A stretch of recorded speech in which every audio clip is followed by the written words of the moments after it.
მოგესალმებით, დღეს განვიხილავთ მე-7 აჯგუფის ელემენტებს. პერიოდული სისტემის მე-7 აჯგუფის ელემენტებს ჰალოგენები ეწოდებათ. მათ მიეკუთვნებათ ფტორი, ქლორი, ბრომი, იოდი და ასტატი. ჰალოგენების ატომთა გარე შრეზე არის 7 ელექტრონი.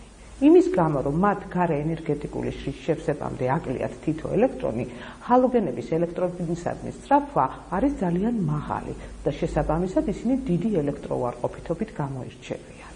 ჰალოგენები ყველაზე ელექტროუარყოფითი ელემენტებია თავიანთ პერიოდებში.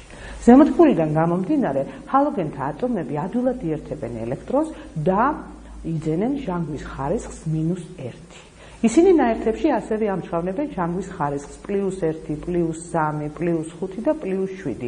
გამონაკლისს წარმოადგენს მხოლოდ ელემენტი ფტორი.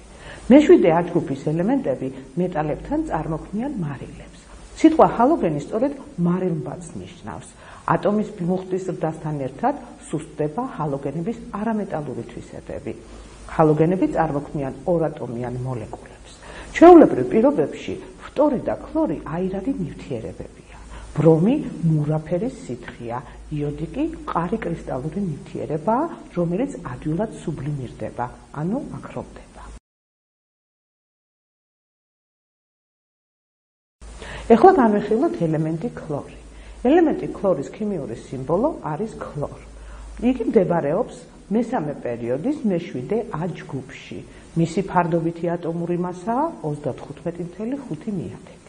ატომბირთვის მუხტი შესაბამისად არის +17. ელექტრონული ფორმულა ესე წარმოგვიდგება: 1s2, 2s2, 2p6, 3s2, 3p5. ელექტრონული გრაფიკული ფორმულას წარმოგიდგენთ, მას პირველ შრეზე გააჩნია 2 ელექტრონი, მეორე შრეზე 8 ელექტრონი, ხოლო მესამე შრეზე გააჩნია 7 ელექტრონი. ქლორის ჟანგვის დამახასიათებელი რიცხვებია -1, +1, +3, +5 და +7. ქლორი ჩვეულებრივ პირობებში არსებობს მარტივი აირადი ნივთიერების სახით, რომელიც არის ორატომიანი მოლეკულა და იგი არის მომწვანო მოყვითალო ფერის აირი. შესაბამისად, მისი ფარდობითი მოლეკულური მასა არის 71. ბუნებაში ქლორი 2 იზოტოპის ნარევია. ეს არის 35 მასიანი და 37 მასიანი ქლორის ატომები. ქლორი 1774 წელს აღმოაჩინა შვედმა ქიმიკოსმა შეელემ. მარტივი ნივთიერება ქლორი, როგორც აღვნიშნეთ, მომწვანო მოყვითალო ფერის აირია. სიტყვა ქლოროს ბერძნულად ზუსტადაც რომ მომწვანო მოყვითალოს ნიშნავს. იგი შედგება ორატომიანი მოლეკულებისაგან ფორმულით ქლორ 2.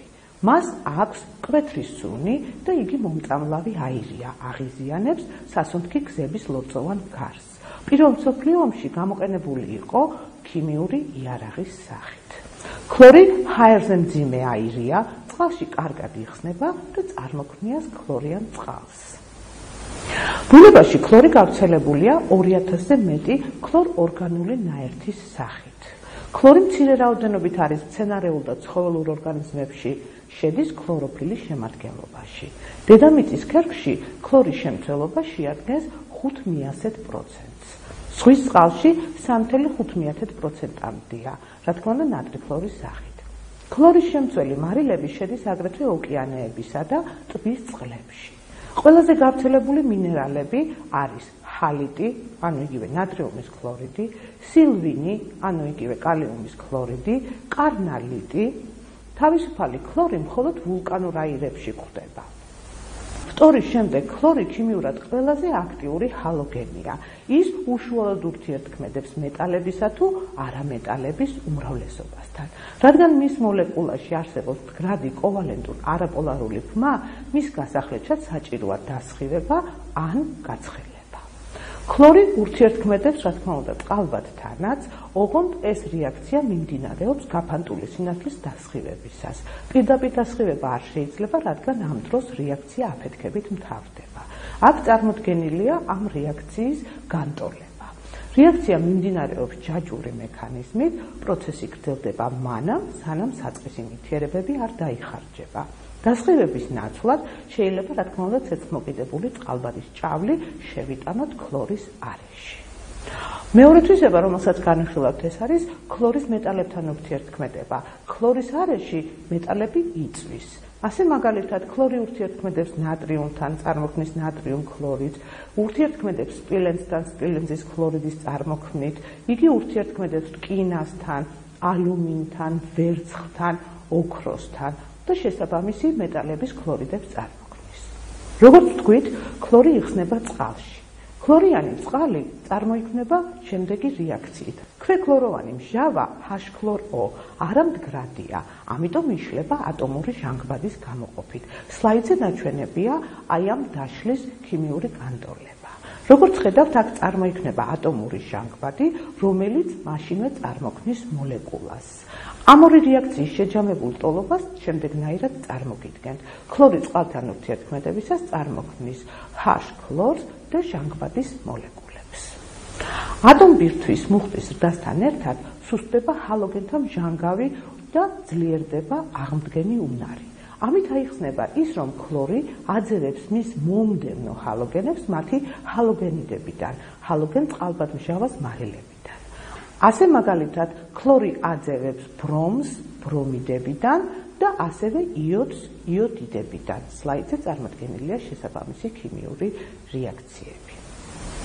ქლორი გამოიყენება მრავალი არაორგანული და ორგანული ნაწარმის მისაღებად. მისი გამოყენებით ღებულობენ მარილმჟავას, ქლორიან კირს, ჰიპოქლორიტებს, ქლორიდებს და ასე შემდეგ. ქსოვილებისა და ქაღალდის გამათეთრებლად და სადეზინფექციოდ გამოიყენება ქლორის მათეთრებელი და მადეზინფიცირებელი უნარი. ეს არის მისი წყალთან ურთიერთქმედება. ამ დროს, როგორც ჩვენ ზემოთ აღნიშნეთ, გამოიყოფა ატომური ჟანგბადი, ეს უკანასკნელი კი შლის საღებავებს უფერო ნაერთებად და ხოცავს მიკროორგანიზმებს. ქლორი ასევე გამოიყენება ფერადმეტალურგიაში მადნების ქლორირებისათვის, რომელიც ზოგიერთი მეტალის წარმოების ერთ-ერთ სტადიას წარმოადგენს. ქლორის გამოყენებით მიიღება მრავალი ორგანული გამხსნელი, დიქლორეთანი, ტეტრაქლორნახშირბადი, ეს არის ცეცხლსაქრობი ქაფი და ასე შემდეგ. თითქმის ყველა გამწვენდი და მათეთრებელი ქიმიური საშუალება, რომელიც განკუთვნილია ტანსაცმლის მშრალი წვენდისათვის, შეიცავს ქლორის შემცველ ორგანულ გამხსნელებს. ქლორ ორგანული ნაერთების საფუძველზე მზადდება სხვადასხვა სინთეზური ბოჭკო, კაუჩუკი, ტყავის შემცვლელი ნივთიერებები და ასე შემდეგ. ასე რომ ქლორი ქიმიური მრეწველობის ერთ-ერთი უმნიშვნელოვანესი პროდუქტია. ერთ-ერთი მათგანია ტრიქლორეთანი, იგივე ქლოროფორმი, რომელიც ასევე ორგანული ქლორნაწარმი არის. გამოიყენება მედიცინაში. ორგანულნაერთთა ბევრი ქლორნაწარმი გამოიყენება სოფლის მეურნეობაში. ქლორის შემცველი ნაერთებია ჰერბიციდები და ინსექტიციდები, ნივთიერებები, რომლებიც გამოიყენება სარეველა მცენარეებისა და მავნე მწერების მოსასპობად. ამრიგად ჩვენ განვიხილეთ ჰალოგენების უმნიშვნელოვანესი წარმომადგენელი ქლორი და მისი თვისებები. შემდეგ გაკვეთილზე გავეცნობით ელემენტ გოგირდს. გისურვებთ წარმატებას.